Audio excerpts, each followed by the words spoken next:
Ladies and gentlemen, boys and girls, children of all ages, as you already know, if you're listening to the sound of my voice, then you're tuned in to another episode of Marking Out Amongst Friends, the podcast. This is your boy, Jay Riddy, in the building.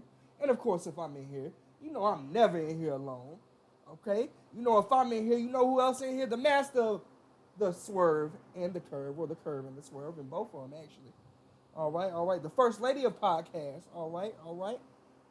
You know, the queen of estrogen in wrestling entertainment. Okay, Lady Great One in the building. Y'all give it up to Lady Great One. I was taken aback a second there about a queen of estrogen. I'm sorry. If I'm going to be queen of anything, you can call me the queen of podcast. You can call me the first lady of podcast. But the queen of estrogen? I'm not that girl. I'm sorry, y'all. She's not like most Swerve. That's right. Swerves and curves coming at you. How's everybody doing tonight? All right. So, also in the building, you know we ain't never in here alone. Okay, we did rock it out with just the two of us last week, but back in the building, we got the performer of our theme song. All right. Rapper. Okay, podcast host. Okay, future podcast writer. Okay, future music mogul. Okay, Chill P, Mr. Hot Tag in the building. Hey, we in here. Mr. Hot Tag himself in the building, so let's get it on. It's going to be a good show. All right, so if you guys are on the social media page, if you're on the YouTube page, you saw the post that we put out. We got a lot of stuff to talk about tonight. All right? AEW has got the entire wrestling community jumping out the gym right now, okay? From the matches that occurred, to the debuts that were made, to just the prospect of what may be in store to come, everybody has been talking about it all week. Even one certain superstar mentioned it on Raw, which we'll get into later tonight. Also, John Moxley gives an interview with Jericho on Talk is Jericho, and talks about his experience in WWE and what led him to come to AEW. What does that mean for both companies going forward? Because he spilled a lot of tea. And of course, we also going to talk about NXT TakeOver 25 and give our predictions on that. But before we do any of that, you already know what it's time to do. It's time to do what? Hit my damn music. Yeah. Marking out. He was marking out, man. 450 off the top with the top. Leader of the new school, ain't no way to stop us. Mark it out, screaming loud, tell me who you with. Competition is none, cause we lunatics. Walk with me down these roads if you're all in. I love the feeling, baby, time to go to work again. Come together like a fist and we do it proud. Light it up and burn it down, cause we marking out. He was marking out, man.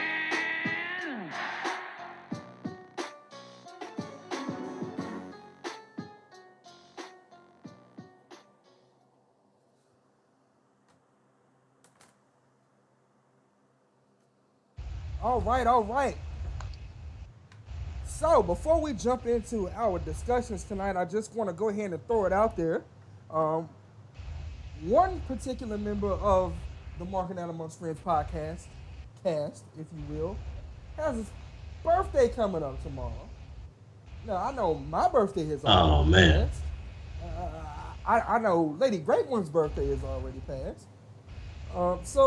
That being said, that only leaves one person left. So Mr. Chill P. Oh, man. Mr. Hot Tag himself.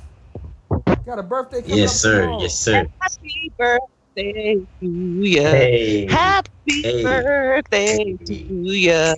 Happy birthday. Happy birthday to ya. Man, I just appreciate that. You know how some people, if I could just give a brief speech, people just, as the older you get, this is going to be my 32nd birthday. The older you get, people don't get excited about their birthdays and, but I'm going to be very honest. I'm excited as hell about my birthday. You know what I'm saying? It's my birthday. It's going to be popping.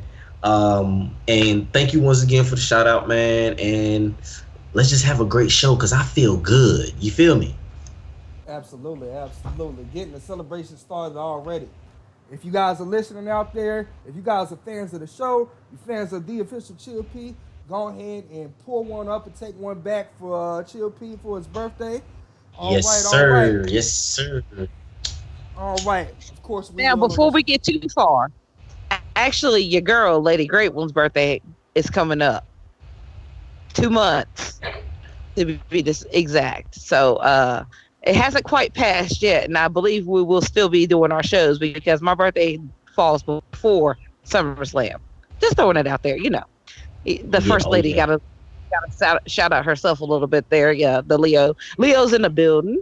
Hey. But Hey. anyway, Oh yeah. hey, Most def. My birthday, hey, my birthday is a long way away. we know, I'm a, youngin. I'm a. I'm the oldest member of this podcast, and I'm proud. I mean, you know, Hey. I'm right smack dab in the middle. You know what I'm saying? I'm older than Chill, I think. And I'm just slightly younger than you. Um, but yeah, I'll be. And I ain't even gonna put my age out there because I ain't gonna put y'all on blast like that.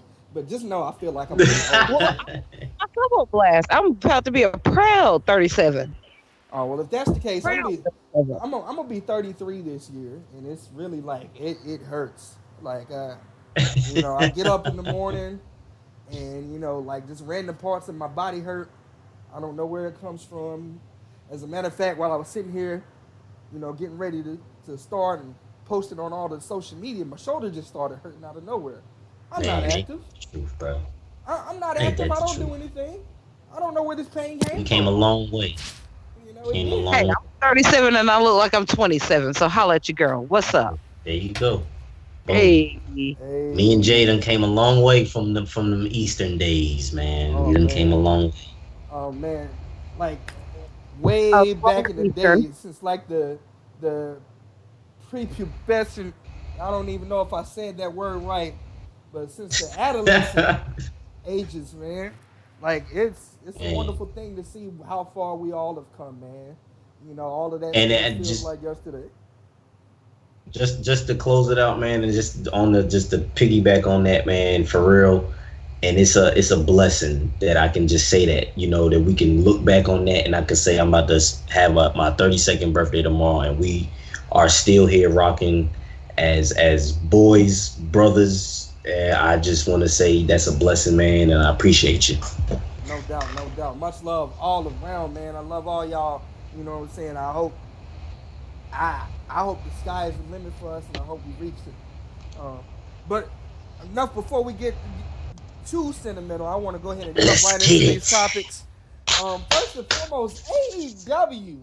Okay, first of all, there was a lot of hype around this AEW Double or Nothing event within the last couple of months. Of course, we know it goes back to January when it was announced that AEW will be starting their own company. Of course, on all of these podcasts, Cody and the Young Bucks actually debuted, showing everybody that they were going to be prepared to start their own company. A lot of people didn't know what they were going to do. A lot of people didn't know if they were going to start their own company, if they were going to sign with WWE. They didn't know what Kenny Omega was going to do. But once the announcement was made that they were starting their own company in North America, the buzz started. And the build up all the way to Saturday was definitely well worth the wait. And this is coming from somebody who I was I won't say critical of AEW, but somebody who is not going to be all on the train of saying, hey, they're going to take WWE out already. It was definitely worth the wait. So I don't know if you guys listening out there got to see it. I actually saw it by surprise. I was, at a very good friend of the show's that we all know, Mr. Wayne. I was at his fiance's birthday party this weekend, and they just all of a sudden told me, "Hey, we ordering AEW tonight." So I watched AEW and didn't even know I was going to get a chance to watch AEW. So it was That's just what's up. a wonderful event. Um, Yeah. but a lot of stuff happened. So I'm sure even if you guys, may not have seen it out there, all you listeners, there's a lot of stuff that you've heard of. So we're going to talk about some of those matches that happened. Not all of it. I don't want to run and give the same, rundown as I do with WWE pay-per-views. I just want to highlight some of the major points. So first and foremost, we already knew coming into the event that Neville backed out of the event at the last minute. There were a lot of talks and a lot of discussion saying that he was not wanting to lose due to his status with Dragon Gate at the time, which sucks, but it didn't throw the show off. The 21-man battle royal, which ended up being won by Hangman Adam Page, who was supposed to go against Neville. He is now going to receive a future AEW World Championship title match against the winner of a match that happened later that night that we'll go over shortly after this. Are you guys familiar with Hangman Adam Page? Have you guys seen any of his matches before? I've seen a couple of his matches, but I'll be honest, not enough. Okay, Lady Great One. I watched him a little bit on Ring of Honor, and I know he was one of the founding members of the Ring of Honor's version of the Bullet Club. Mm-hmm. I've seen maybe 3 to 5 matches, maybe, I'm not sure, of Hangman Adam Page, because I know like he was kind of taking a back seat to some of the other Bullet Club members, like Marty Scurll, the Young Bucks, obviously. So I didn't really get a chance to know Hangman Adam Page. I know the name, I know the face. I know that he is a good wrestler, and so mad props to him on winning. And that's all I got to say about that. So Hangman Adam Page is a guy that, and for lack of better word, to get my Chris Collinsworth on here, here's a guy that was in Ring of Honor. He was a world 6-man tag champion in Ring of Honor. Yes, 6-man tag team championship is a thing in Ring of Honor. That was pretty much the only gold that he carried in Ring of Honor. He was, however, one of their breakout stars over the last 2 to 3 years. So there was a lot of buzz about Hangman Adam Page coming to AEW. So with him in this match, he wins this battle royal after originally being slated to win the AEW World Championship versus Neville by eliminating MJF. So another guy not too many people are familiar with, MJF, Maxwell Jacob Freeman, ever since this event has been making waves as one of the better heels in the company already. So, and this guy is pretty young. MJF is only 23, people. So you already see right now AEW starting off with a lot of talent. They're starting off with a lot of youth. Have you guys got to see any of the clips, any of the interviews that MJF has taken? What's your take on MJF? I'll go ahead and go ahead and jump in first. I did not see anything on AEW. Not that it wasn't my choice. It just wasn't available to me at the time in which I was ready to do it. Second of all, I work a lot. I'm a full-time mom, so that's obviously my priority. So I did not see anything whatsoever having to do with this pay-per-view. It's no offense to AEW. It's just I didn't catch it. So that's my piece, and I'm going to pretty much be quiet for the majority of all of this. All right. So, yeah, with MJF is definitely an up-and-comer in the company. Have you seen any of his Facebook videos, too, where they've shown, a lot of his interviews?